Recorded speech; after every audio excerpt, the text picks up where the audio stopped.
A very virtuous good evening to one and all, present online and offline. I am Dr. Devanshu Srivastav, the head for Jagran School for Public Policy and International Affairs and the conference convener. And I'll give in to start off with the welcome speech today. This welcome speech will be kicking off the 3-day international conference starting today. The theme of this conference is governance and policy reforms, an Indo Pacific perspective. Following the Srimad Bhagavad Gita verse and the university motto, Nahi Gyanen Sadrasham Pavitramahe Vidyate, meaning there is nothing purifying here comparable to knowledge. Through this international conference, the Faculty of Liberal Arts and Humanities is venturing in the next 3 days some useful and productive talks and exchange of ideas. We have experts, researchers, young policymakers who will be with us for the next 3 days, sharing their thoughts, knowledge, and opinions on this much talked about area. In the next couple of minutes of my welcome speech for the conference, I'll be walking you through the luminaries who have joined us today. I would welcome Honorable Chancellor, Mr. Hari Mohan Gupta, sir, who is in himself a living source and an example of effective policy making and execution. We welcome you, sir. We next welcome our Pro-Chancellor, Mr. Abhishek Mohan Gupta, sir, whose vision led in the establishment of the Central India's only dedicated school on public policy, the Jagran School for Public Policy and International Affairs. We thank you, sir, and welcome you. Next in line, we have the guidance lines from our parent body, Jagran Social Welfare Society. We have Mr. Nitin Ambaselkar, sir, the Treasurer for Jagran Social Welfare Society. We welcome you, sir. I would also like to welcome the respected members from the Konrad Adenauer Stiftung who have joined us and who are also the collaborating partners and with whom we have been able to launch this 3-day international conference today. I'm elated to welcome the real fulcrum behind this international conference, our Vice Chancellor, Professor Dr. Sandeep Shastri, sir. We welcome you, sir. On this note, I would also welcome our Dean from the Faculty of Liberal Arts and Humanities, Dr. Shelja Shastri, ma'am. Thank you so much, ma'am. It's a pleasure to have you here. Taking not much of the time, I would welcome all the deans, directors, the registrar, the deputy registrar who has made here and whose support is making this particular conference a huge one. Thank you so much, everybody. So these conferences are there to provide a valuable opportunity for the researchers, industry specialists, and the decision makers to share their experience. I'm grateful to the many experts who have come here to share their knowledge. I also welcome the many representatives of the governments, industry associations, and the think tanks across the globe who have joined us. I'm sure you will have the fruitful and rewarding exchanges in the next few days. I wish you very success with this important conference, and I look forward to gather all the learning outcomes from this particular conference. With this, I'll finish with my welcome speech, but I'd like to invite and introduce someone who has been a very important factor in turning out this international conference. I'm introducing Peter Max Rimmel. Peter Max Rimmel is currently the resident representative of the Konrad Adenauer Stiftung Office, India. He has a first law degree from Friedberg University, as well as a second law degree from the Ministry of Justice, Baden, Germany, and an MA in geography. After working as a jurist, judge, and lecturer, he took the public office as the ministerial head of division at the State Ministry of the Interior in Saxony, Germany, from November 1991 on until 2000. Then he served with the police and the security, and later in the local government department. On behalf of the German Foreign Ministry, he served in the East Timor as Registrar General, Head of Civil Registry, and Notary Services, UNTAET, and became later the principal advisor of governance reform for GIZ, German International Cooperation, to the Ministry of Administrative Reform and Anti-Corruption Commission of the Republic of Indonesia, where he served for 7 years. He then moved to Rwanda, also as the principal advisor, Good Governance Justice Program. Earlier, he was the resident representative, Lebanon, director of Rule of Law Program, Middle East, North Africa, Konrad Adenauer Stiftung. Over to you, Peter, and if you can just introduce in a short while what exactly is and how this collaboration is working for. Over to you, Peter Rebel. Okay, thank you very much, ladies and gentlemen. It's a pleasure for me as a resident representative to India of the Konrad Adenauer Foundation to deliver my remarks at this timely conference in collaboration with the Jagran Lakeside University. As you have mentioned, what's the nature of our cooperation? Now, the Adenauer Foundation is a German political foundation since 52 years active in India, and our idea is always to support freedom, to support rule of law, to support liberal ideas, and that you can mention them. So this is the background, and that's how we work with universities, with think tanks, with other NGOs, and we try to promote that. And one of our focal areas is youth. So it's naturally that you work with universities, that the students are involved, that we can really focus on the youth and bringing in all those governance aspects as well. As you have mentioned in my CV, basically the last 30 years I was involved in governance issues, and it's an ongoing story. When I first came to know that the title of the conference would be Governance and Policy Reforms, an Indo Pacific Perspective, I was frankly baffled that it would be held over a period of only 3 days. I mentioned 30 years I'm involved in it.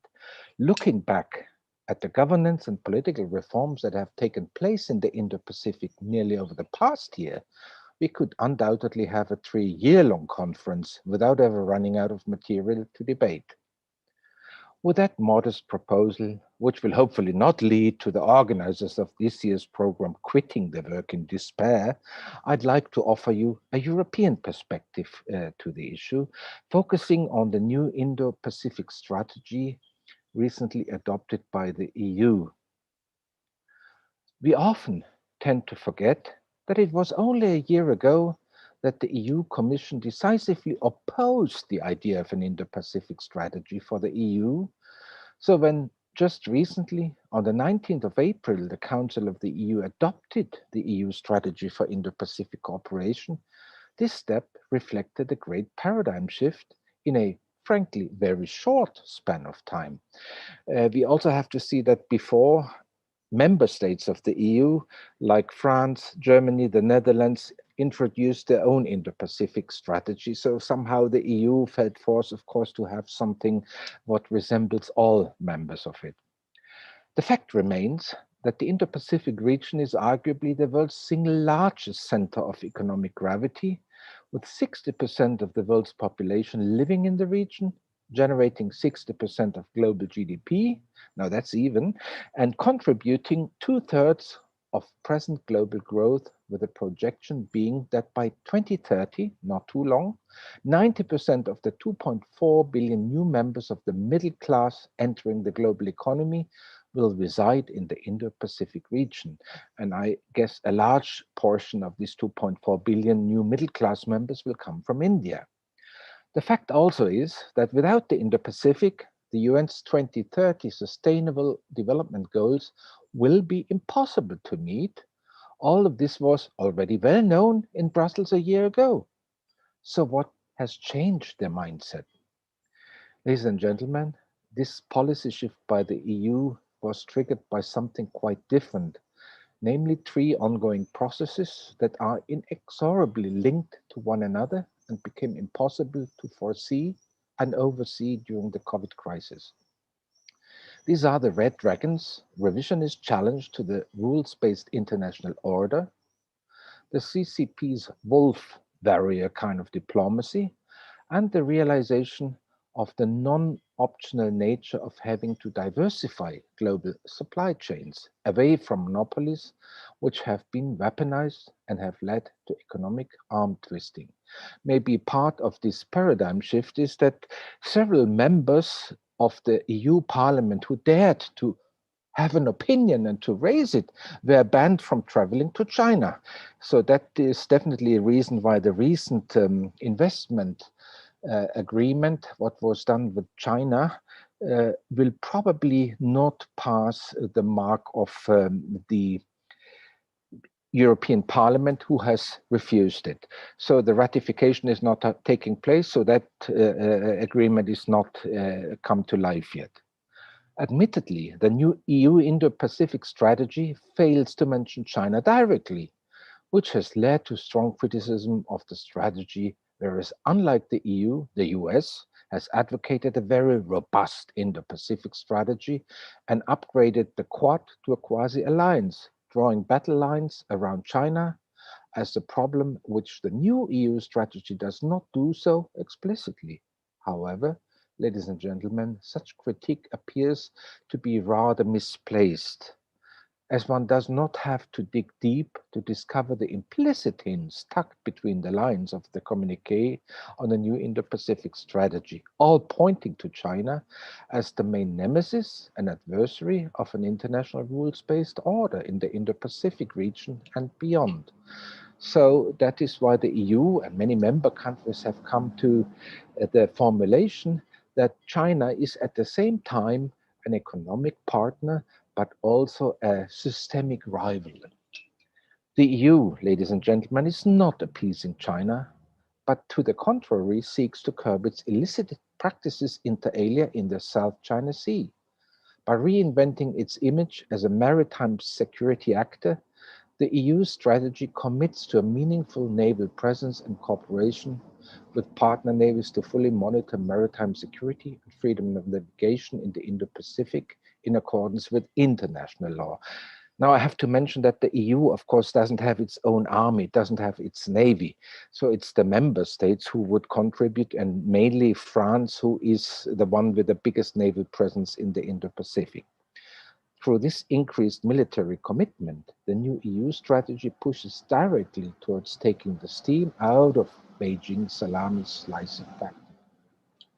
Thereby, the European Union is not only verbally demanding free, open, and safe maritime routes, but safeguarding these very routes with the necessary forces on the ground, or in this case, at sea.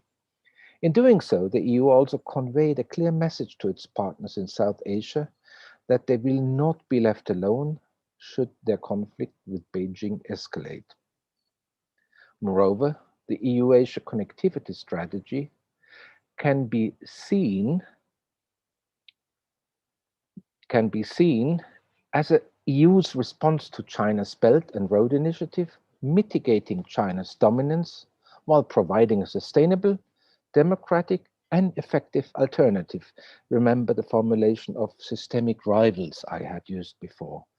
Lastly, the EU's new Indo-Pacific strategy, which explicitly encourages the pursuit of multilateralism, opens up great scope for raising the EU's visibility as a security actor in the region by engaging in geostrategic burden sharing with other like-minded regional and global actors.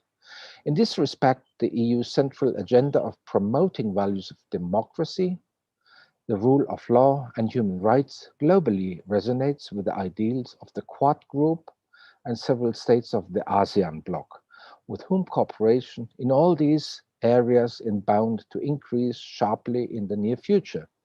Thus, we should not only look at the new document in terms of its security dimensions, but see it also as a blueprint for much stronger EU's political engagement in the Asia-Pacific region. This not only equips the EU, but also its like-minded democratic partners, including India, of course, in the region, with an efficient tool and a long-term strategy to jointly defend a rules-based international order against China's increasingly aggressive warfare diplomacy, as well as to put pressure on all those countries that, despite all international condemnation, continue to fail to end their grave human rights violations. Let me conclude. Certainly, the EU's new Indo Pacific strategy is not the panacea to all the problems in the region. With no EU member state other than France being presently a resident power in the Indo Pacific, the EU can't expect to weaken China's influence in the Indo Pacific by its presence alone. Hence, the EU will have to make a special effort and match its words with deeds to show that it can present a clear and credible strategy for a peaceful, prosperous, and democratic Indo-Pacific. It will need to offer more effective economic, political, and strategic alternatives to the series of one-on-one confrontations between China and each of its interlocutors, where the enormous power asymmetry in favor of China allows Beijing to dictate the terms of the relationship. Such a well-crafted strategy, ladies and gentlemen, could also start from conflicts of interest and differences in values with China, while integrating cooperation with Beijing into the stratagem. It could use these differences to encourage China to move into the realm of internationally accepted standards and behavior. And there we are at our topic, governance and governance reforms in the region. But besides all these still pending issues, we should not fail to overlook the point that this new strategy represents the EU's first steps. And first steps often require the greatest efforts. Or as Martin Luther King said, faith is taking the first step even if you see the whole staircase. So the faith is there now, and it needs to improve. And it's exactly this faith and mutual trust that we need to build through and within this collaboration, as all democratic nations in the Indo-Pacific region, as well as the EU, have so much to gain from it. However, one thing is certain, ladies and gentlemen, these first steps are certainly heading into the right direction towards a decade that will see a stronger EU in the region, acting as a true partner, defending its core interests, while also advancing convergence on regional and global issues for a free and more democratic Indo-Pacific. Thank you very much, and I wish the three-day conference all success, what is possible. Thank you so much, Mr. Peter. With this, I'll invite the Vice Chancellor for Jagran Lakecity University, Professor Dr. Sandeep Shastri, sir, to introduce about the conference. Over to you, sir.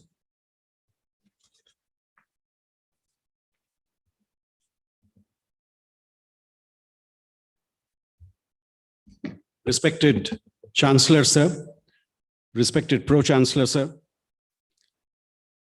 my very, very dear and close friend and resident representative of the Konrad Adenauer Stiftung to India, Mr. Peter Rimmel, Pankaj Madanji, my colleagues at the university, and distinguished participants attending this conference.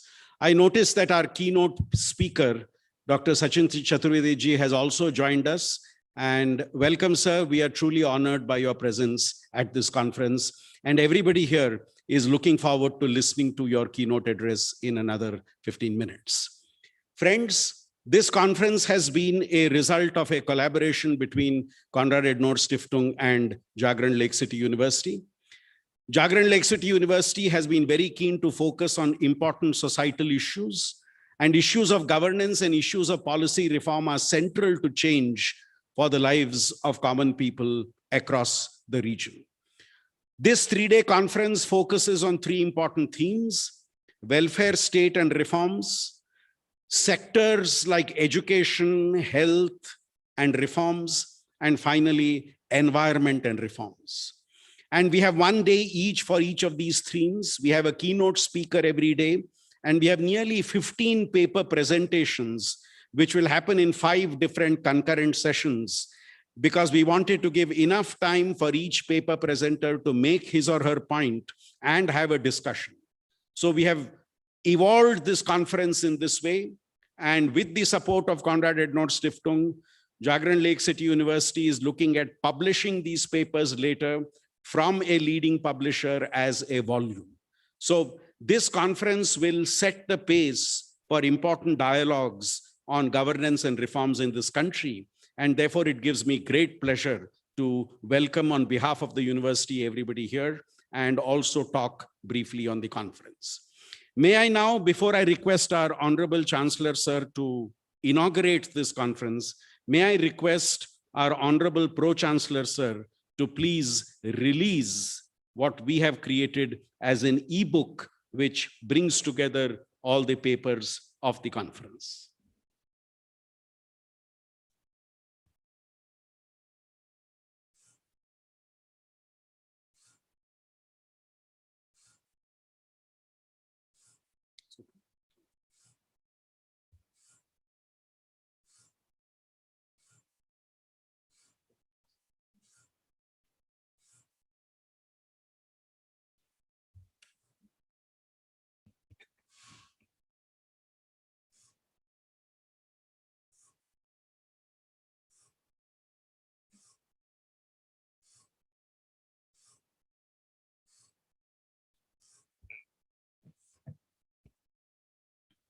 Thank you so much, sir, for that lovely inauguration of that flipbook. The credits for those flipbook goes to the students of Jagran School for Public Policy and International Affairs, namely Prerna Jaswani and Samiksha Rai. With this, I move to the much awaited part of this inaugural session. And to deliver the inaugural address, I would invite the Honorable Chancellor, Shri Hari Mohan Gupta, sir. Before I invite him on the stage, a quick introduction to Sir. Mr. Hari Mohan Gupta is a multifaceted personality, a journalist, an industrialist, an educationist, and a philanthropist. He's the chairman, Jagran Social Welfare Society, Chancellor, Jagran Lakecity University, Bhopal, Pro-Vice Chairman, Delhi Public School at Bhopal, Indore, Kolar, and Rao, Indore. He is a pioneer in bringing the concept of public schools to the education scheme of Bhopal by opening the first ever public school in 2000. His vision and determination towards achieving excellence has motivated him to open 4 such public schools, 1 private university, and 3 Shiksha Kendras, which are laying the foundation of excellence under the aegis of Jagran Social Welfare Society and are currently teaching more than 15,000 students and 1,200 underprivileged students in Shiksha Kendras free of cost.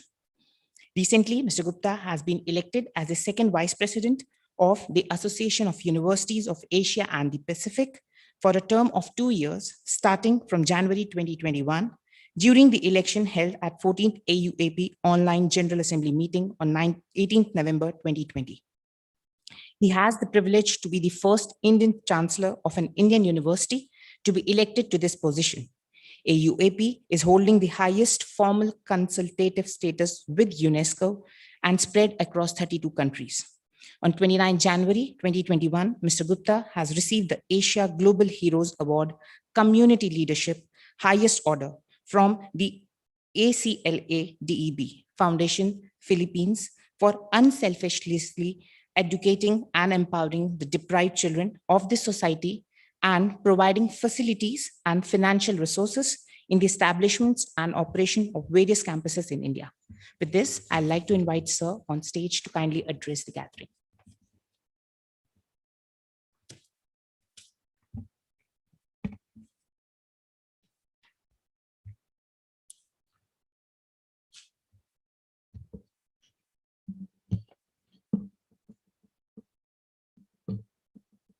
Frank Herbert says, good governance never depends upon only law, but upon the personal qualities of who govern it.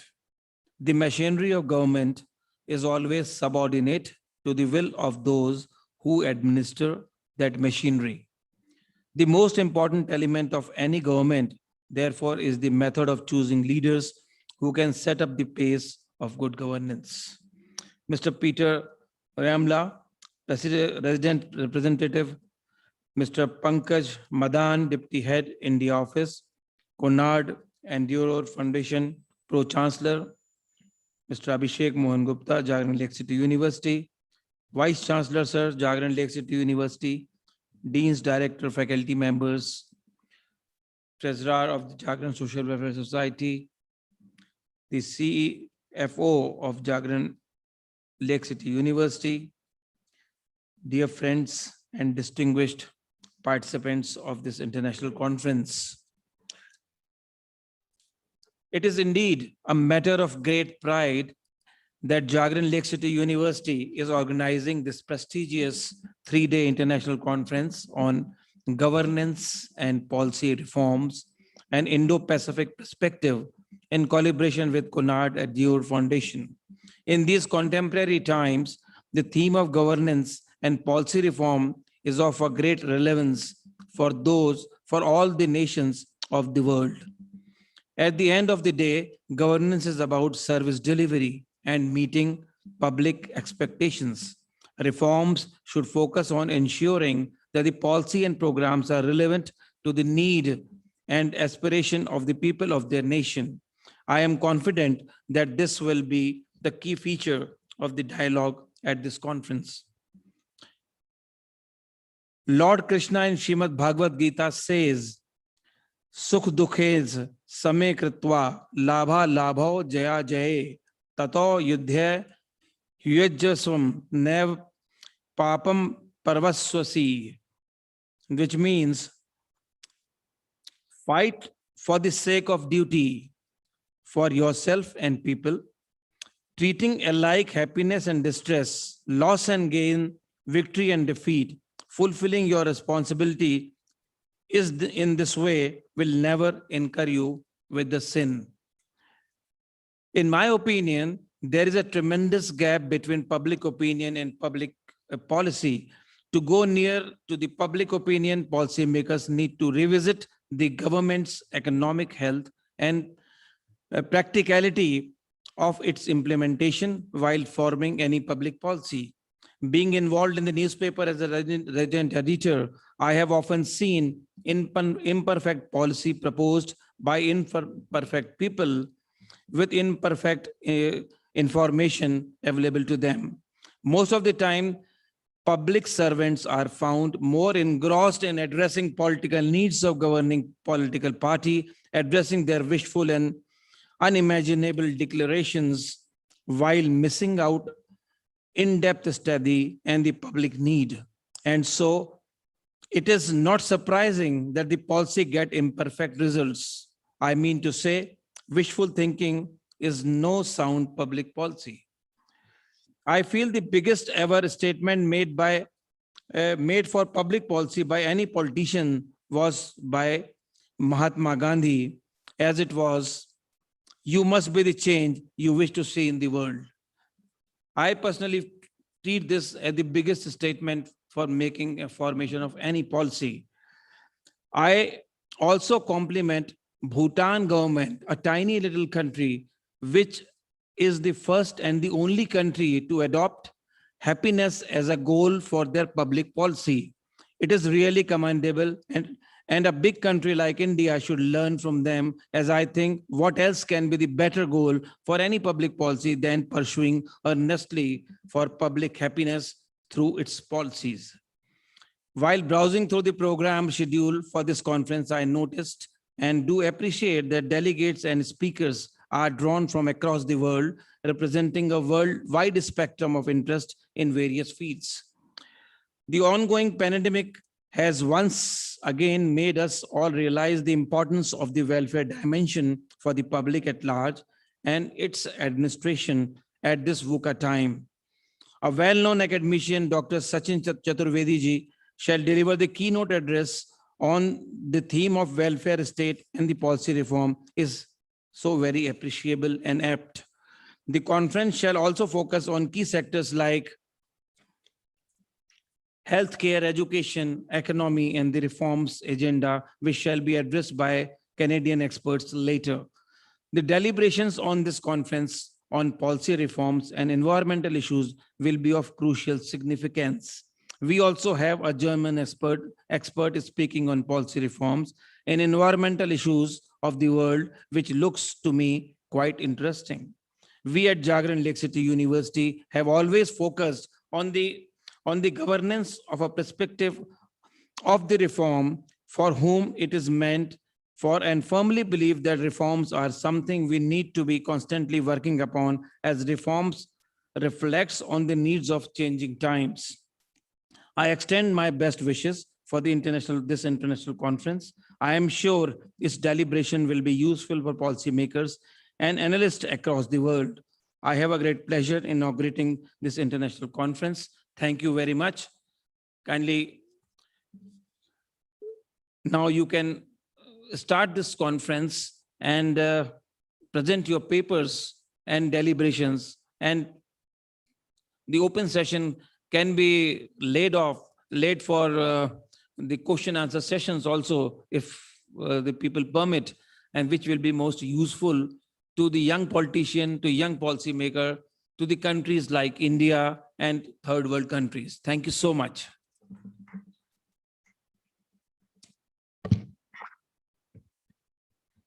Thank you so much, sir. You have always been an inspiration. And when it comes to policy making and implementation, I guess you are a living legend and a living example for the team. So thank you so much, sir, for that motivation words. This would surely be kept in mind with the 3 days. Next, I would invite the Dean for the Faculty of Liberal Arts and Humanities, Dr. Shailja Shastri ma'am, to deliver the vote of thanks.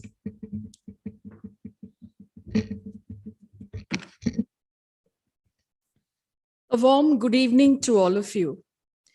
Expressing gratitude is a sacred responsibility. I consider it a privilege to present the vote of thanks. First of all, our deepest gratitude to our Honorable Chancellor, sir. He is truly the guiding spirit for all of us at JLU.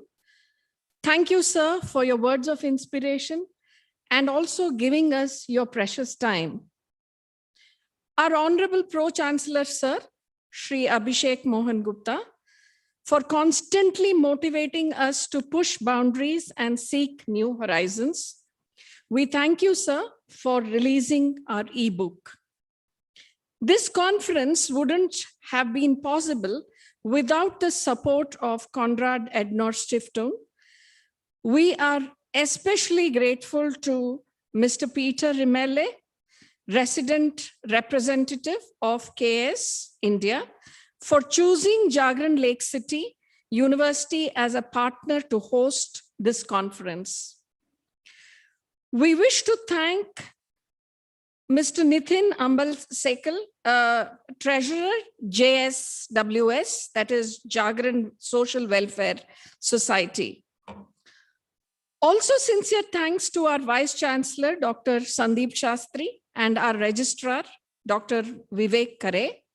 Both of them have guided us step by step through this process. A big thank you to the entire IT and media and communication team for making this event possible. We extend our thanks to all the deans, directors, heads, and faculty from the various schools of JLU. To all the participants present here and also online, not just a welcome, but we are grateful for you to having sent your papers and being willing to participate in this 3-day conference. Thank you and stay safe, and let's begin the next round of the conference. Thank you very much. Thank you so much, ma'am. And with this, I guess we'll end with our inaugural session, and we'll just quickly move towards the second portion, that is the day one, and we'll officially begin with our day one. So for the day one, the conference has been wonderfully started across here. So we have with us, as it was introduced, Dr. Sachin Chaturvedi sir with us, a person who personally I feel doesn't need an introduction, or there would be words that would be very short for him to explain. But as a duty of the moderator today, I'll be introducing sir today. So Dr. Sachin Chaturvedi is the Director General at the Research and the Information Systems for Developing Countries, RIS, a New Delhi-based autonomous think tank. He's also the Vice Chairman, Cabinet Rank at the State Niti Aayog in Madhya Pradesh. He's the Vice Chairman at Atal Bihari Vajpayee Institute of Good Governance and Policy Analysis, Bhopal.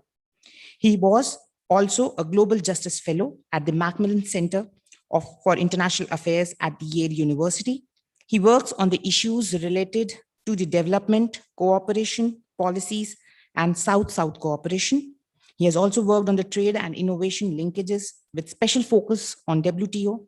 He has authored and edited 9 books, apart from publishing several research articles in various prestigious journals. It's a privilege to have you, sir, and to grace this wonderful occasion. I invite you, sir, and over to you.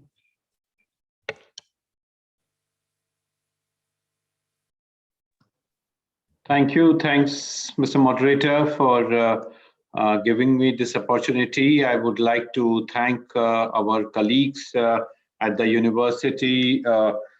It was a pleasure hearing our Chancellor here at the Jagran Lakecity University, Mr. Hari Mohan Gupta, Mr. Abhishek Mohan Gupta, the Pro-Chancellor, and of course, Dr. Sandeep Shastri, the Vice Chancellor of the university. I understand the MOU that has been signed between the Jagran Lakecity University and the Atal Bihari Vajpayee Institute for Good Governance and Policy Analysis is moving forward. I'm very pleasantly surprised to see quite a few names from our research community at AIGGPA here in the program. So that's, I think, a very productive partnership that is going forward. I'm also very pleasantly surprised to see my very dear friend, Dr. Christian Wagner, who is chairing it, and I can see him on the screen now. Old partnership, and I'm so glad that he's chairing this session. So this is a very good start. I would also like to thank the resident representative for Adenauer Foundation here in Delhi, Mr. Peter Rimmel, who has made some very profound remarks in the beginning, and I'm glad that he captured the idea of a rule-based order. This is extremely pertinent for us to see how we go forward with the idea of Indo Pacific. It is also very heartening to note that now more than 11 countries or groupings have issued their Indo Pacific strategies.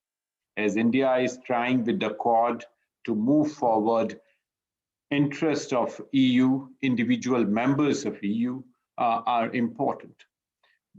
2 weeks back, Prime Minister inaugurated the partnership that has moved forward between Australia, France, and India. The trilateral partnership, I, as head of the RIS, had the privilege of providing the think tank dialogue some sort of link in terms of how this triangle is moving forward. We are talking of more such triangles and more such plurilateral groupings, smaller groupings, how we go forward on Indo-Pacific. The idea of minimizing the monopoly on global supply chains is a point, Peter, you have raised very well, and I think it's time for us to duly address the dimension. We have been talking about it in context of FOIP, Free Open Indo-Pacific, which is prosperous but also inclusive. Role of China, you have highlighted. We would very much like to engage EU and your foundation in this dialogue further. Today, the theme that I have been given by the Vice Chancellor is focusing on the issue of welfare state. And this is what I have chosen to focus on when I'm going to deliver the keynote in this, the idea of Indo-Pacific governance and the role that states may play in terms of partnership is definitely an area of great interest for us at RIS. And we would be very keen to have another occasion to deal with some of these issues. Today, my focus, as I said, is on welfare state. And I'm glad that Mr. Hari Mohan Gupta made some very interesting comments connecting it with our history and also how system and systemic responses are important for us to deliver where welfare should go. Several formal narratives trace back the genesis of the welfare state to the social policy reforms that were introduced in different settings. Chancellor Bismarck, of course, comes very much right up there when we talk about the welfare state way back in 1870s in Germany, when he talked about it. The New Deal by US in 1930s and Keynes promoting that in US context, in the UK context was equally important after the Great Recession. The scholars have been talking about it. Seekings in 2012, Kohler in 2014, have found developing states such as Uruguay, Chile, Brazil. They have been focusing on the idea of these partnerships for quite long. In fact, the contestations were quite eminently placed in the decade of 50s when Winston Churchill came up with the idea that the capitalist economies would have to have the welfare components to engage with citizens. The reaction might have been a response to the socialist bloc, but it also emerged endogenously in terms of how we take the call forward. The response was not far behind from Franklin Roosevelt, who also emphasized, and let me quote him, the government has a predetermined task to use all of power and its resources to deal with new social problems, using new social controls to guarantee citizens the right to economic and political life, liberty, and the pursuit of happiness, unquote. And this is when the Second World War post-Reconstruction programs were on. The idea was to engage state and bring in. At the time of COVID-19 crisis, as Mr. Gupta, the Chancellor, mentioned, I think is absolutely essential. The idea of developing world and the challenges that we are facing in poverty, inequality, the demographic challenges, the ecological stress that we are facing, COVID-19 has just accentuated that challenge. And it is at this point we need the welfare measures that are absolutely essential for us. Today, I have divided my talk for another few minutes into three broad sections. The first is, of course, about the global setting. The second is about the historical Indian thought about welfare state. And in the third component, I talk about the contemporary initiatives by India. Peter, I may disappoint you because I'm not getting into Indo-Pacific today, but definitely at some point I would be very glad to see. But by the way, you may see my book from Springer, which talks about Asia-Africa Growth Corridor, and we have discussed about Indo-Pacific governance. Anyway, the broad global context setting is in terms of how we recall throughout the 80s and 90s when neoliberal school was on rise and we saw Chicago school sort of demonizing the welfare state. We saw how the efforts by Reagan and Margaret Thatcher really dismantled it all across in several countries. And this demolition happened in the right earnestness that neoliberal school stood for. Joseph Stiglitz, and let me quote him here, it was erosion of the sense of social solidarity that had united citizens around the world during World War II, unquote. Tony Blair was widely quoted describing welfare expenditure as, quote, bills of social failure, unquote. In several European countries, welfare state was equalized with social insurance, social rights, social provision, and social regulation of economic action. And this is the point when we thought of moving ahead with the social welfare. Author David Garland in 2016 has captured some of this essence. And let me quote him, clientele receiving undeserved benefits from an overbearing state. And this is how Garland brings in William Burridge, who is seen as father of British welfare state, T.H. Marshall, the welfare state theorist, and Richard Titmuss, all rejecting the phrase welfare state. They refuse to have a definition of welfare state. And it is in this backdrop we need to see how relationships between the state, the people, and welfare have evolved across different settings. we also need to appreciate that there are no homogeneous approaches by welfare states. The policy approaches by the US, Australia, UK, Canada, and New Zealand are quite different from each other, and all are quite different from the Scandinavian countries.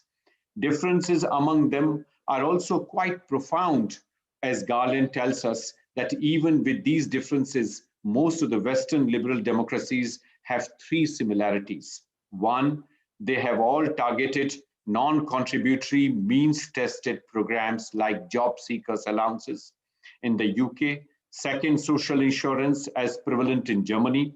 And third, government's regulatory, fiscal, monetary, and labor market specific approaches. This is how the commonalities have emerged. And the trouble for neoliberal school came up when they distinguished between efficiency and distribution. Let me bring my dear friend Stiglitz back here. A 1994 paper lays out this foundation of how neoliberals' distinction between efficiency and distribution created this problem. In his famous work, Wither Socialism, he points out that neoliberal believes that every Pareto efficient outcome be supported by a free market economy with the appropriate redistribution, which was based on the central economic doctrine of neoliberalism, that markets are efficient and the distribution may be left for political masters. And that's where the whole collapse in Latin America came in, and we saw how painful it was for millions of people. This school believed that welfare state creates the culture of dependency, implicitly arguing that it changes the nature of the individual. The very fate of the neoliberal school, that a person may be shaped through these kind of policy measures, is an illusion. And as Mr. Gupta very rightly pointed out, that the individual behavior is to be shaped through our narratives. And this is where Asian context is very important. Let me have a quick take on how Asian context has emerged.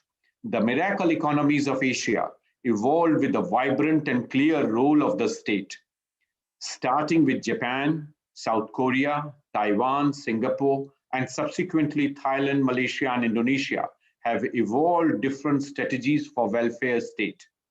China and Hong Kong have been in their own league. Today, I do not have time to get into details for China, but the reference would be sufficient to mention that the relationship between growth and welfare in East Asia as a whole came up through several different permutations and combinations, but characteristically present themselves as Hode and Kuller in 1999 suggests, supportive of a small public sector, the market and family-based social provisions, and at least at rhetoric a distance from the decadent welfare institutions and value orientation of Western countries, with varying degree of democratic institutions, low tax and low wage identities have to be built in different authoritarian settings. However, post-1997 crash, the approach to welfare state has evolved. Singapore has been frontrunner, but South Korea over the years has really established a lead. We find that countries like Thailand established the supportive trust mechanisms, special funds to support impact of free trade agreements on traders. Something in India, we have somehow developed anti-FTA approach, anti-free trade agreement approach. But look at Thailand, which established the FTA support. So industries which are affected by free trade agreement, they were given monetary support, and the welfare part came in, and Thailand became Chile in Asia by supporting trade in a major way.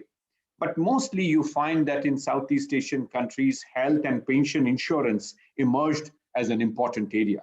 The strength of Southeast Asia after an active state is largely in terms of delivering on some of these issues. Let me bring in the Indian approach, and that I think would be important for us to remind us of the historical context of how Indian thought addressed the idea of Indian approach. The Indian tradition, dharma is central.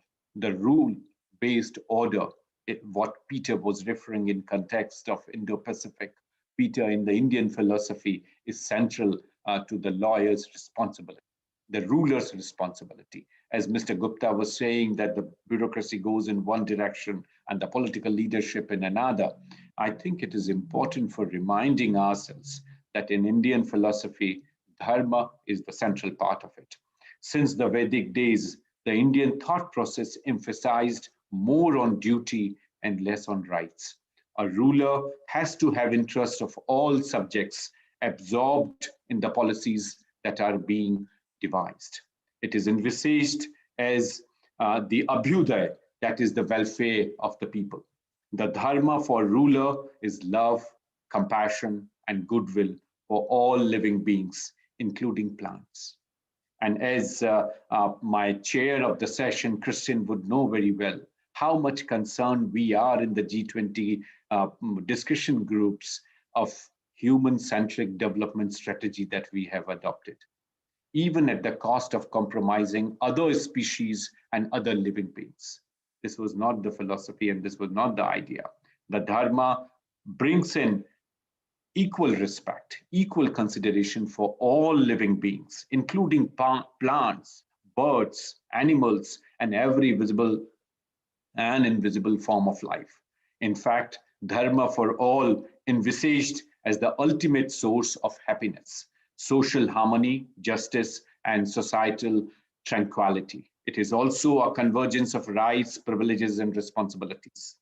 This balance comes up when we refer to the idea of Purusharth, and that, Peter, is one of the important dimensions of Indian philosophy. And according to Hindu philosophy, there are 4 components of Purushartha.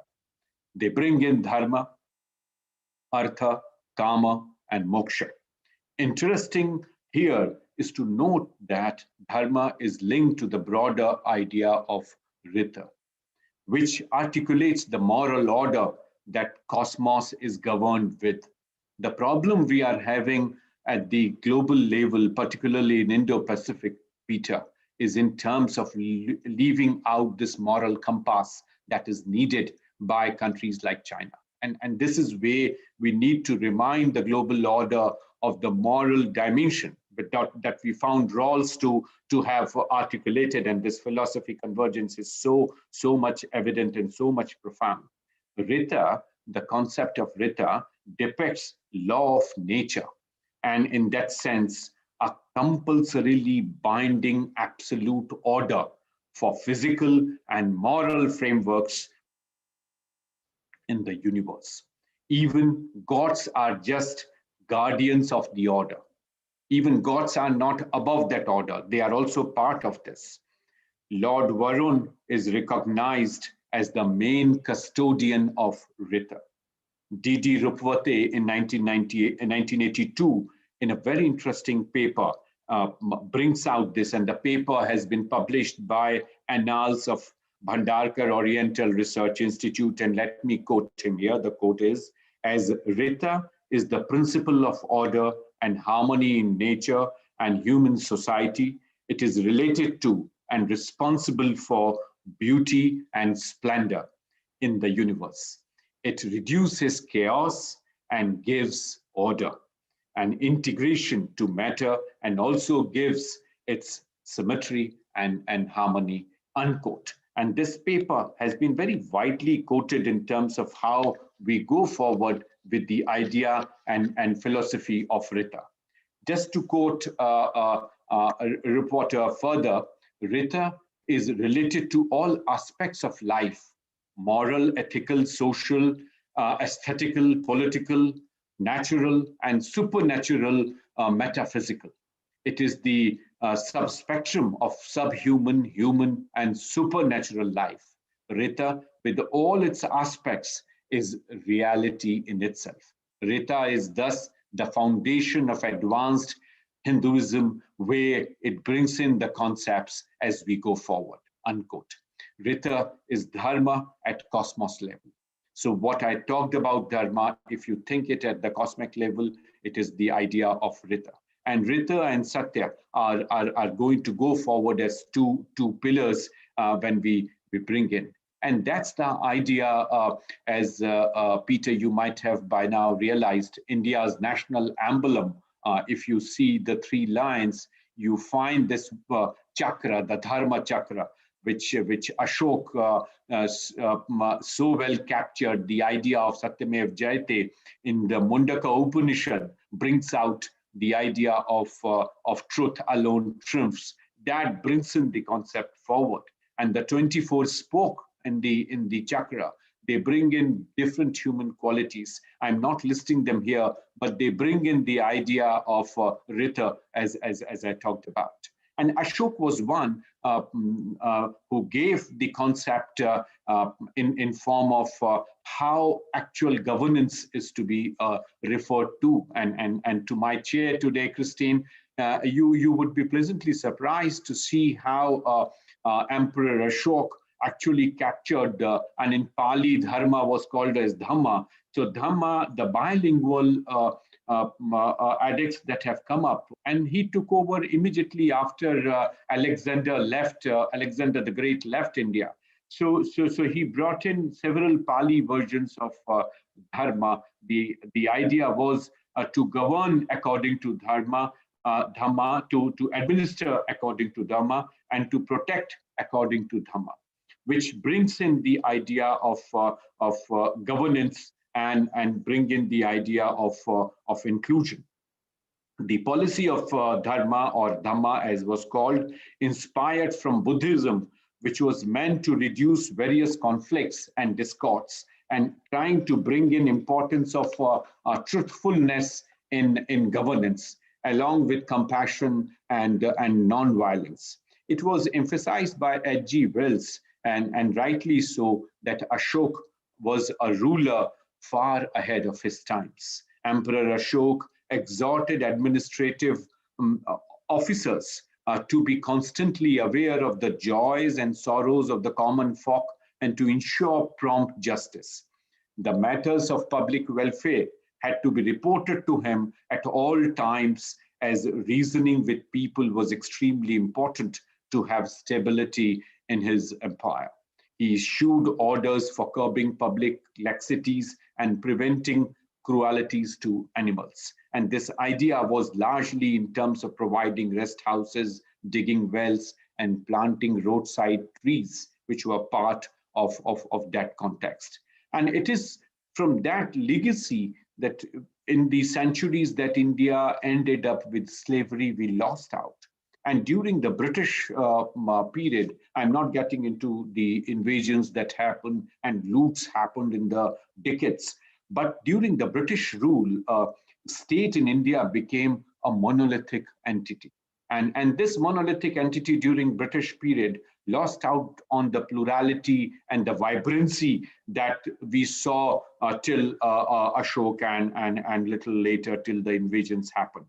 These developments cannot be captured by the Western welfare theorists, especially the state-centered institutional frameworks which came up during the later part of 17th and early part of 18th century in Europe, which was very different. And since British administration in India was not taking care of the welfare provisions which Britain itself was adopting in their own settings, in India, suo motu public movements came up, whether it was Brahmo Samaj, the Arya Samaj, the Theosophical Society, the Ramakrishna Mission.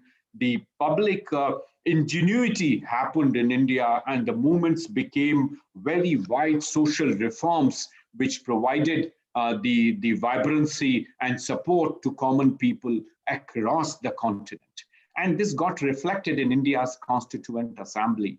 And this is where, when we talked about the preamble in Indian Constitution, India was described as a sovereign, socialist, secular, democratic republic. There are several provisions for social and economic welfare of the people of India in the Constitution.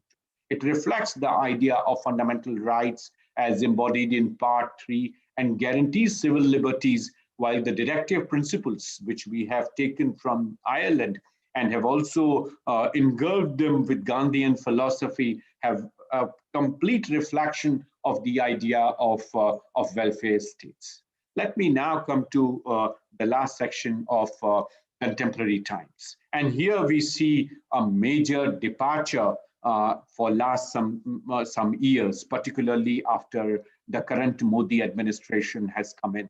What kind of governance we are seeking and what kind of governance is emerging in this country.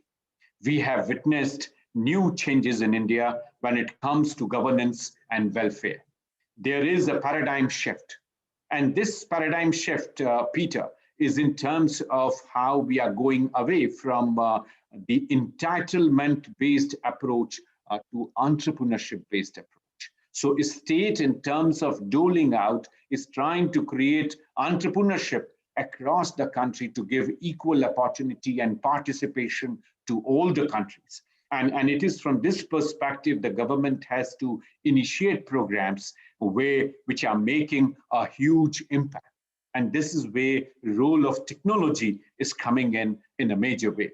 The programs like JAM Trinity, Aadhaar-enabled e-payment services, Digital India, Prime Minister Jan Dhan Yojana, which is enabling people to open their bank accounts, bringing in the idea of inclusion, particularly financial inclusion, is important. Several schemes like Ujjwala and direct benefit transfer, etc., are providing the scope for reaching out to those who could not open their bank accounts all these years.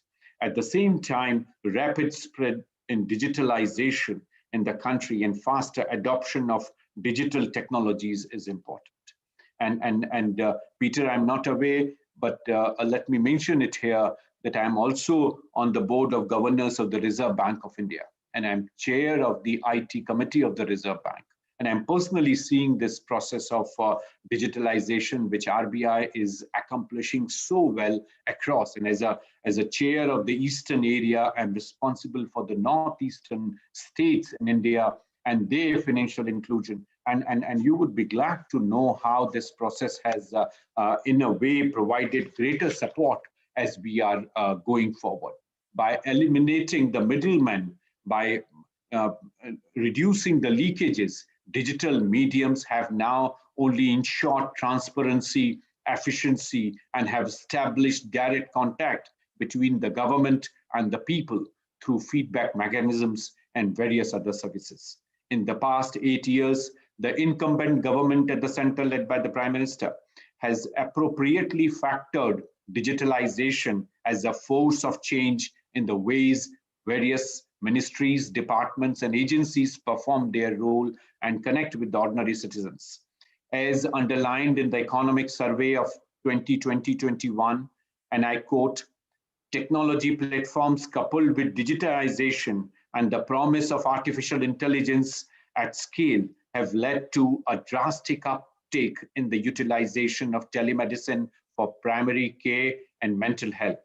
Hence, both central and the state governments need to invest in telemedicine on a mission mode to complement the government's digital health mission and thereby enable greater access to the masses, unquote. Further, the survey highlights the features like greater use of technology, real-time monitoring, geotagging, and assets that are of great importance as we go forward. Financial inclusion, as I said, has emerged as an important policy priority when it comes to bringing in better governance. I already mentioned about the Jan Dhan accounts which are being opened, and the establishment of the National Payment Corporation of India has given a new important position for India to connect with Africa. We have established Global Development Center at RIS here to connect with African countries and transfer this partnership with Kenya, which is already leading with the major financial inclusion programs to take UPI, the United Payment Interface, to other countries.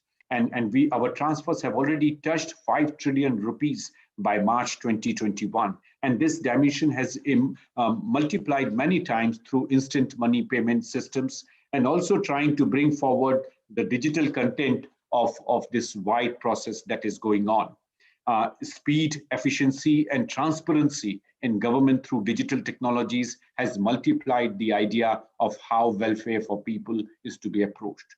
Corruption has been one important factor across the third world, and India's new emphasis on technology has reduced it to a great extent. Let me now get into the way forward and my concluding section. In next 2 minutes, I should close. The way forward, as I see, this just makes it clear that there is no one definition of a welfare state, and that each country has to define its own contours of welfare state. There are no set of fixed modalities. Leaders have to show their own imagination. And this is what Mr. Gupta was just now mentioning, Chancellor here.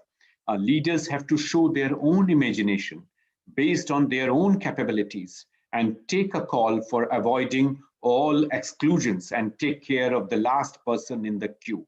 The final solution has to be inclusive, damage minimizing, and problem solving. One should not forget the 5 Ps that SDGs placed before us as part of Agenda 2030: people, planet, prosperity, peace, and partnership. All the 5s are important when it comes to way forward in state and welfare. My 3 recommendations, and I close. The first is innovative governance through digitalization and technology. This is extremely important, as it is called ABCD: artificial intelligence, blockchain, cloud computing, and big data. They all are important. Government of India and state governments are leveraging this, but we should not forget that COVID-19 and our dependence on online education has also highlighted the huge digital divide that we have. We should not forget the numbers that are coming out from several states of how many students are stepping out of schools. And this is where we need to address on skill gaps, on infrastructure gaps. And this is extremely important. The second point is about community. And Madhya Pradesh Chief Minister has done a fantastic job to connect with communities. And I think it is important that COVID-19 has highlighted the role of community. Joseph Stiglitz says that we need to build on community, but we are actually practically doing it in India, and communities have played an extremely important role when market failed and state also failed. And we saw in the month of April. We need to nurture and strengthen the communities. The last point is individuals and ethos. And this, I think, is extremely important. We saw with the monetarist school a rush for monetary measurements, GDP and quantum of money. So who has how much money is something which the World Bank, the Washington Consensus, the neoliberal school started, and it has ended up with individuals all across. And we see mad rush for money. People did not compromise earning money on dead bodies in April. So we need to see where the moral compass has gone. We need to bring forward ethics and ideas of social justice and also Rita and Dharma, which I mentioned. So the idea is also in terms of how we address the concepts. And as I conclude, I would like to very much conclude and would like to call upon the Jagran Lakecity University to see that the idea of welfare state need not be measured on the scale of Western concepts and Western parameters. I think time has come when we should evolve our own theoretical frameworks. And this is where close connect between universities and think tanks is important, because think tanks are working on contemporary problems. Universities are still doing the pedagogy based on Western theoretical models that have come up. So I would like to conclude by saying that we need to work more in terms of absorbing our traditional thought process in theories. We should not make them part of only keynote addresses. They have to be theorized, and I'm sure Professor Shastri would make all the endeavors possible to absorb the messages in the pedagogy. They have to be taught, they would have to be experimented with and discussed with. And that's where endogeneity and endogenization of the process would happen. Otherwise, we would just deliver the keynotes and it would be over with the claps that would come in. But it is important that we take this step forward. Adenauer Foundation is a good partner for this conference, but I'm sure they would also support endogenization, as Germany has been one of the great partners in Indology and in its studies. So with these words, let me stop here. Thanks for the opportunity. Thank you. Thank you so much, Sachin. So it's always a pleasure to listen to you and to your valuable ideas. I now open the session for the question answers, and I'll request all the participants, they can use the chat box to put on their questions. Before we move for their questions, I'll first take the first question my own self. Sachin sir, you mentioned about the ABCD program and being there on the board of the RBI itself. One question which and I guess that's one thing which has been bothering me a lot is the question on cryptocurrency. And don't we feel that the A, B, C and that C should be the cryptocurrency as to what the present world economic thing is being taken care of? Sachin sir, your answer to the same.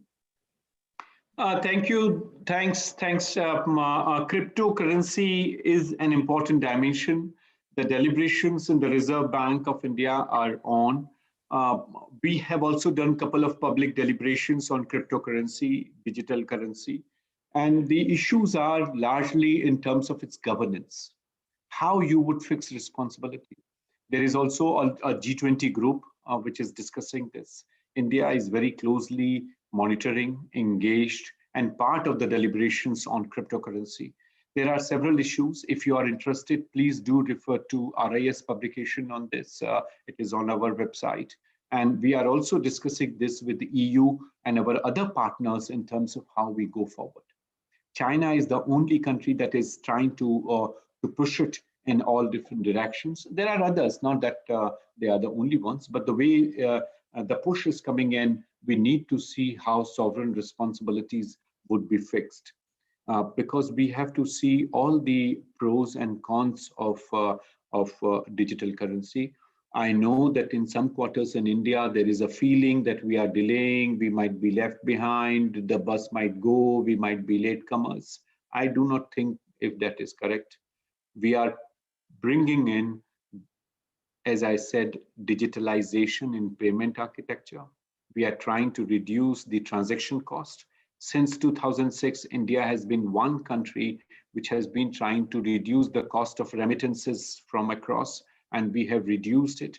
Our idea is to further deepen the digital interlinkages between banks, make it flawless, and all banks now you see with intervention of the Reserve Bank, all payments now you can get anytime, 24/7 RTGS is possible.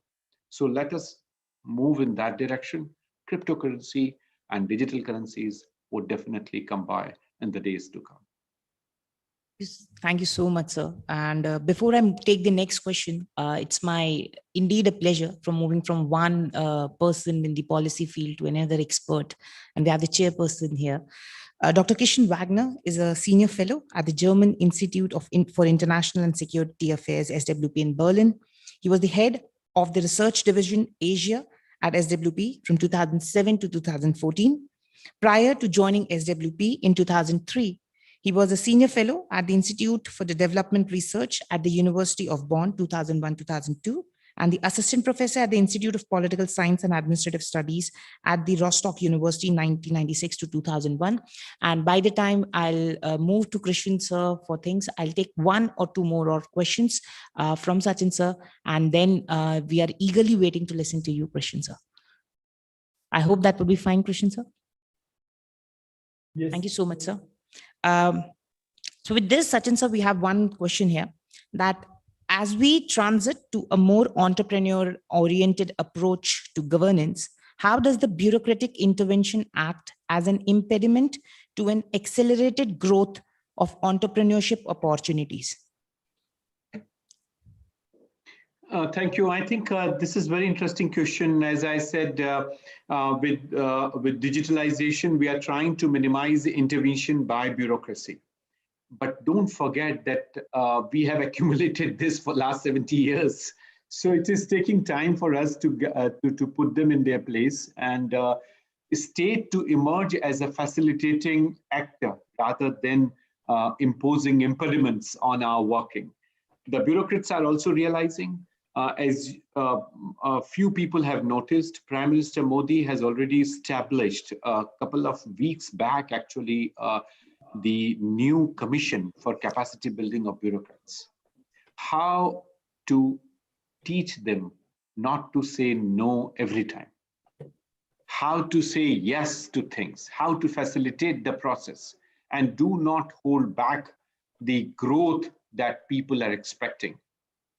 The huge Digital India program, the huge startup program, the huge involvement of subject experts, the push for lateral entry of people in the government, they are opening up. And there are models. Germany is our great partner in this journey.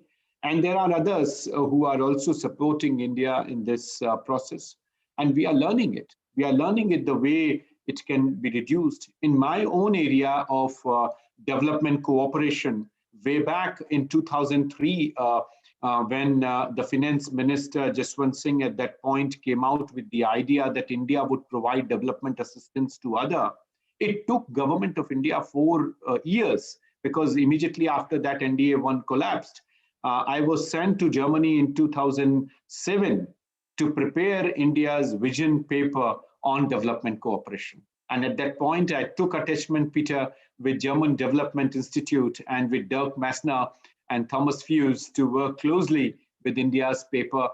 At that point, India announced in that budget of 2007, setting up of IDCA, India International Development Cooperation Agency. And you would be surprised that agency never came up.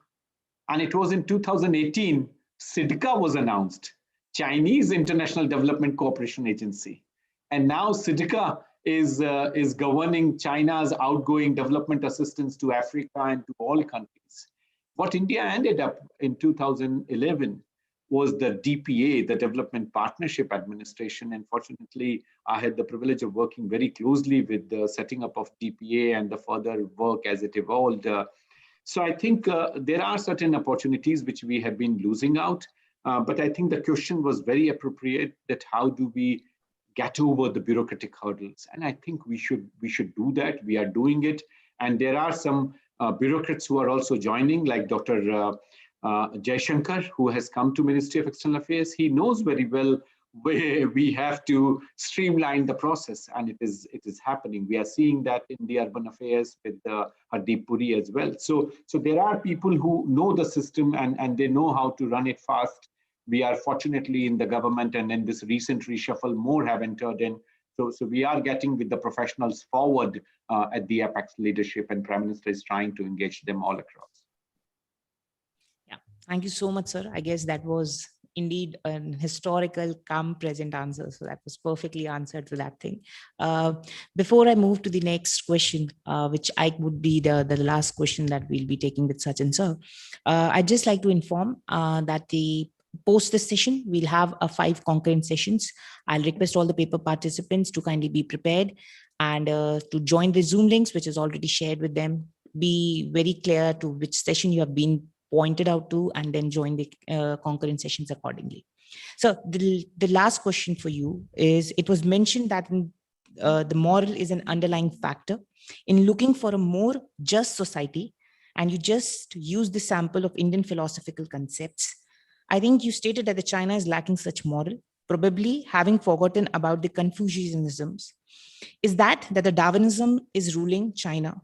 German author Bertolt Brecht, a socialist, once said, "First comes the food, then the moral."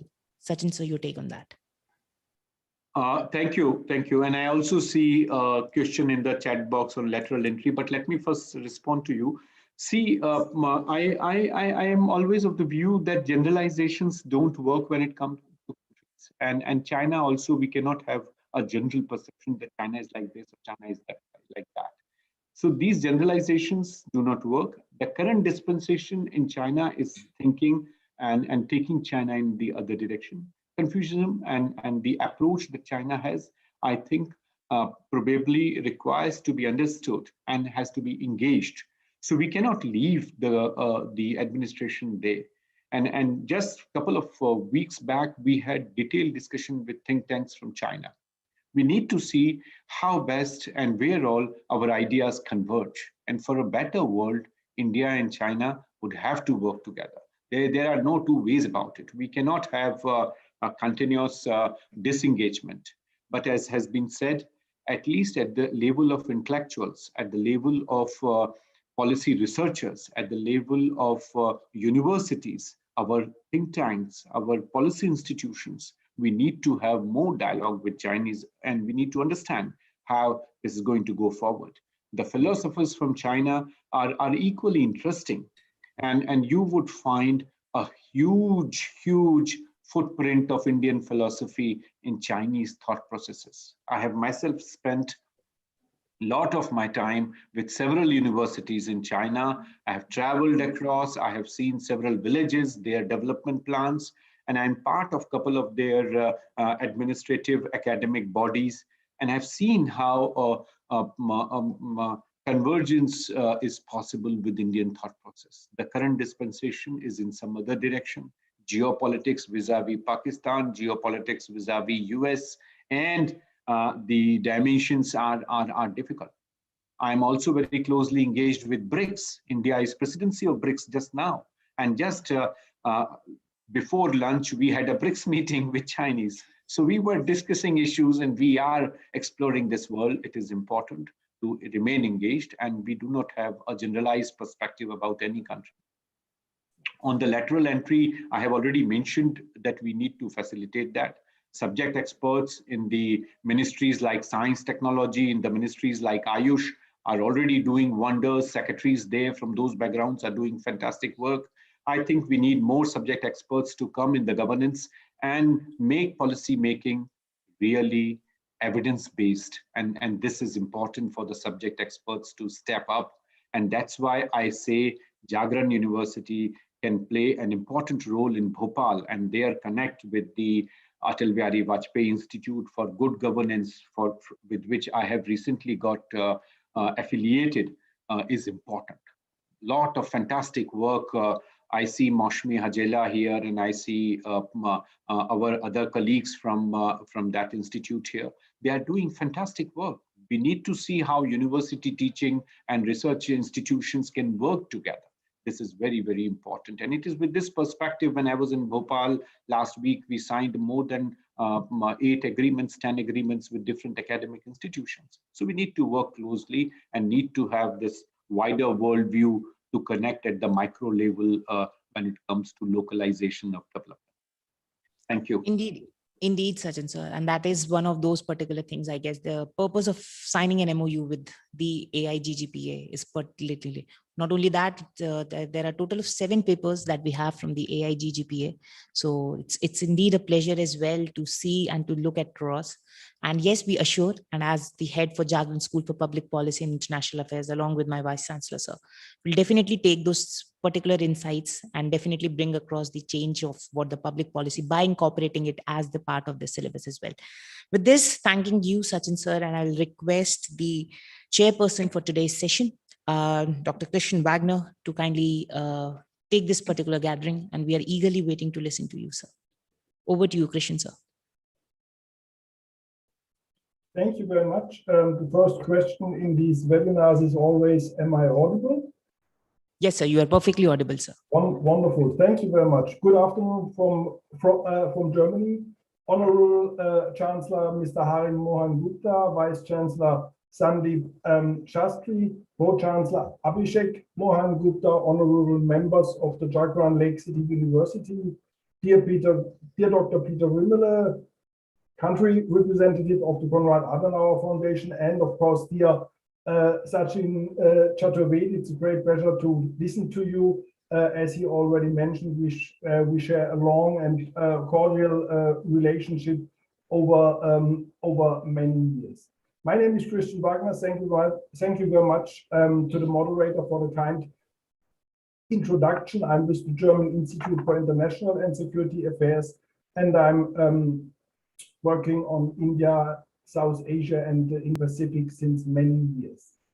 I think we have all listened to an excellent presentation of Professor Chaturvedi, covering both not only the present challenges, but also try to contextualize them in the specific Indian context, especially in the philosophical and the historical context of India's thinking, and of course also looking at some of the recent new approaches by the present government to improve governance and to improve the welfare state in India. When you look at it from a historical perspective, it has been mentioned that, of course, the welfare state was very closely connected to modernization of the developed countries since the 19th century. And I think Professor Chaturvedi has also rightly pointed out to the very different traditions we also see in Western societies. Dr. Rimmelen mentioned in one of his remarks in the chat that even the German models differs to a great extent from the British model, and Scandinavian models are even very different. And as a German, when you look at Scandinavian welfare state, you really get an idea that this is totally a very different approach, a much more comprehensive approach as well.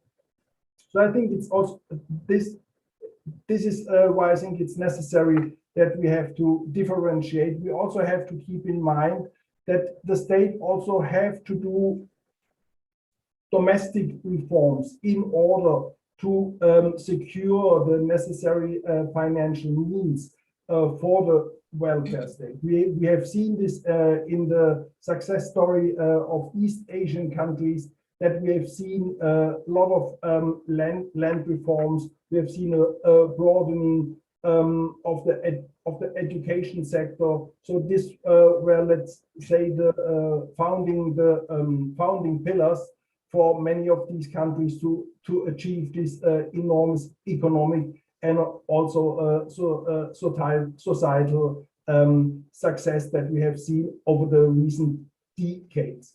What I will do in the following is very simply to follow some. I went to the ebook of the conference, and I must congratulate the organizers of the conference for such a broad program with so many interesting papers. So it's really sad that one will not have the opportunity to listen to all of them. But I will just go through, let's say, these three main broad issues, and also give you my ideas. What are the challenges that we may see in a big country like India, which are there to be that each government has to cope with. When we look at the first topic of the welfare state and governance, I think it's clear that we all discuss these issues under the lens of the pandemic. Professor Chaturvedi has already pointed out that we have seen a lot of new approaches in India, ranging from the Aadhaar card to the bank account. So we see a lot of new institutional mechanisms in order to get out of some of the big challenges which were linked to corruption, as it has been very much debated in India in recent years. But I think what is also important to keep in mind that an efficient welfare policy would also require a clear distinction between the competences of the center and the state. India is the largest democracy, yes, but I think one also has to keep in mind the divisions between the center and the states, the different competences that the two levels have. And I think that's also necessary to keep in mind because this will also decide who has the best reach to reach the people in need in the best manner. So when you think about health coverage programs or pension plans for marginalized groups, I think one always has to keep in mind what is the adequate level, and we have these debates for instance in Europe as well when we look at it on the level of the European Union, where we have a lot of programs, especially for instance for the farming sector and agriculture. What is the best level? Who can really address the needs of the farmers? Can it be done more by supranational institutions like the EU, or will it not be better to cover these things on the level of the member states? What is also a prerequisite for all welfare policies is economic growth. One should not forget, well, the welfare state require the financial means. So increasing the GDP tax ratio will certainly be one of the biggest challenges all governments are facing, especially after the crisis. But only this will give the state the financial capacities to really implement these wide range programs, which will then of course also benefit. So when you look at the first level, I would think my main 2 points would be what is the proper level for welfare politics? Is it more the state? Is it the center, or is it the states? Or as Sachin also mentioned, what role will communities play?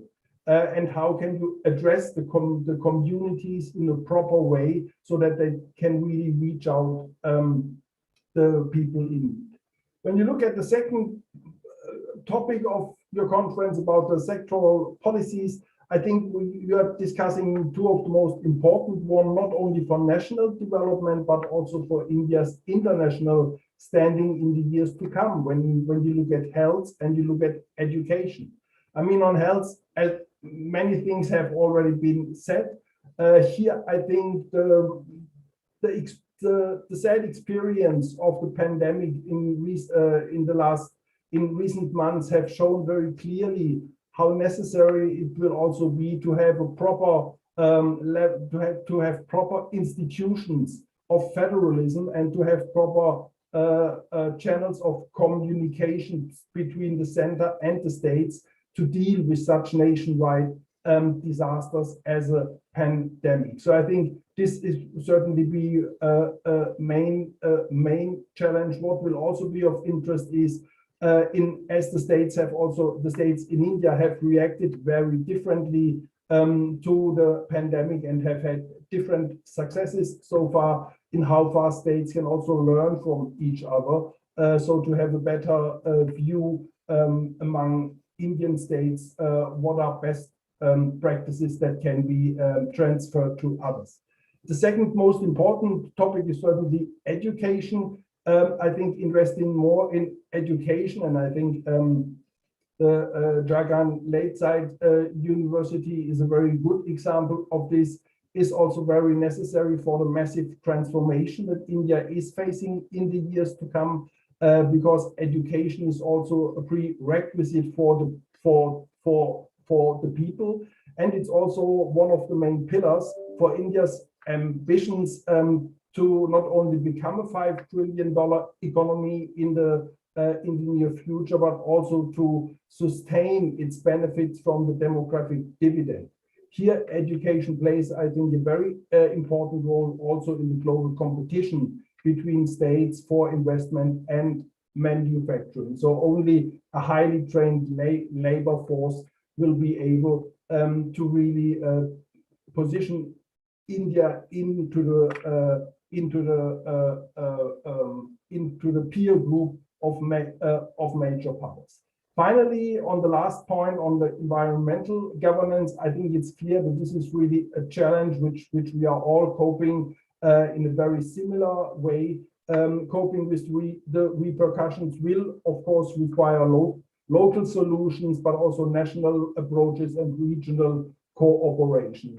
Climate change is often mentioned as a classical example, which cannot be handled by one state alone, but which needs, of course, more cooperation among states. Sachin has mentioned the cooperation between China and India, and I think this is certainly one of the main areas in the years to come in the area of the Indo Pacific, where countries have to cooperate more, whether it's in the Himalayas. Also, that's of course at the present moment a very tricky issue, I understand. But of course, we've also seen challenges in the field of the maritime domain. So I think here we have a lot of areas where the countries in the Pacific will certainly try to intensify their cooperation in the years to come. This can be reached, of course, in the traditional kind of, let's say, South Asia framework, but you can also think about the Bay of Bengal or closer cooperation with the countries from Southeast Asia. For academics and universities, I think, and this is why I'm coming to my concluding remarks, it will also be a big incentive for closer cooperation. For the faculty, not only to have joint conferences and publications, but also for the students. I mean, exchange programs for students in the Pacific is certainly a goal which one should aim for, because it's a very good experience for all students, not only to get a different view, but also to see their own country from abroad. You then begin to see things in a very different limelight. So coming to the end, let me congratulate again Jagran Lakecity University and Konrad Adenauer Foundation again for this excellent and very timely conference. I wish the faculty and the students 2 days of very inspiring debates, fruitful discussions, and of course new insights for your own research. For the student audience, when you're in academia, you will notice that it's a very highly specialized occupation. So the exchange with other topics and views from other students and other faculty is one of the most enriching privileges that you may get during your time in the university. So with this, I would like to wish you all the best for this inspiring intellectual journey. Thank you very much.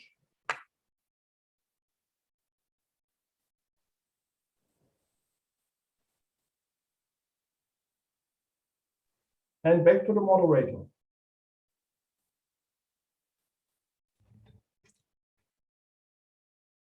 Thank you so much, Christian, sir. And I guess that insight was definitely added to what Professor Sachin mentioned.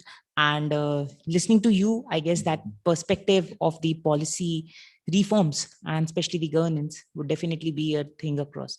So with this note, I'd like to thank Professor Sachin and Dr. Christian for being there, for being the keynote address for day one, and for being the chairperson there, so that this wonderful module that we have come across in the collaboration with BKS, and it has perfectly set that tone for the day one. I would sign off from this particular session here and would request all the paper presenters to kindly join the first day link already circulated to them. And we'll be starting with our first paper presentations in the 5 concurrent sessions sharply by 5:30.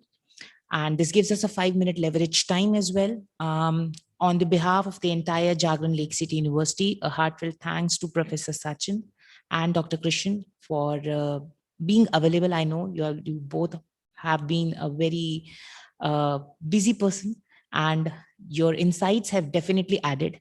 I'll come to Sachin sir for that particular things where he said that it's the academias who has to come up with it. And we assure him that yes, with a couple of months post this conference as well, both with the learnings here and to the insight that you have given, we'll definitely take it. Coming to Dr. Christian, yes, sir, we have been knowing you, and I've heard a lot from Sandeep sir with that policy perspective and the concept that you have been dividing onto. It would be our privilege. And yes, on this virtual platform, it's an heartfelt thanks from our end. We will definitely want you to be in campus to have more interaction in the more physical format. And with that, on that note, I'll thank all the members from the KAS for being here. I'll thank Professor Sachin sir and Dr. Christian for this wonderful insights and setting up the pace. I would call it as to what the university's logo reads, igniting minds and changing lives.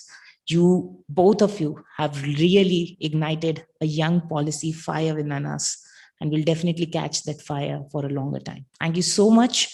And with this, I'll request each and everybody to kindly join the specific paper presentation links. That would be all for this day one session. For tomorrow's keynote address, we'll be there across. But before that, although participants can join the concurrent sessions, the 5 concurrent sessions, irrespective of where you are. Each session will have 3 papers, and the chairperson and the faculty moderators and the student moderators are waiting in that particular session. On that note, wishes for each and all of you to stay safe, stay happy, and that would be all from me. Thank you so much.